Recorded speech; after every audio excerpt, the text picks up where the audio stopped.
ની ઈચ્છાથી આવ્યો છે અને બીજું એક એવું હશે કે કાં તો કોઈ સેમિનારમાં જતો રહ્યો હશે, કાં તો કોઈ સામાજિક ફંક્શનમાં જતો રહ્યો હશે, ત્યાં કોઈ હાર પહેરાવ્યો અને એને સપનું આવી ગયું કોઈ મારે સરકારી નોકરી લેવી છે. એટલે બે પ્રકારના સ્ટુડન્ટ હોય છે. એમાં આમ જુઓ ને તો ક્લાસીસ પહેલેથી એક આ લોકોએ ઢબ જ પાડી દીધી છે. આપણી એજ્યુકેશન સિસ્ટમ જ એ પ્રકારની છે.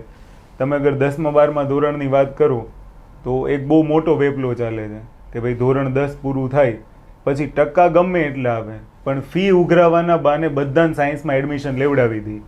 એવું જ આજે સરકારી નોકરીમાં બન્યું છે કે ભાઈ ખાલી ને ખાલી બે બાબુકી બધા સપનાઓ બતાવીને લોકોને આ સરકારી નોકરીમાં હોમી દેવામાં આવે છે. બીજો આનો કોઈ મેઇન ઉદ્દેશ્ય હોતો નથી કે ભાઈ સરકારી નોકરી લાગે જેવું નથી. પણ આજે બોલવાવાળા શું બોલે છે કે 100% અમે તમને ગેરંટેડ બેચ આપીએ છીએ. તો આ કઈ પ્રકારની ગેરંટી છે? સંચાલકો ક્યાં લખીને આપે છે?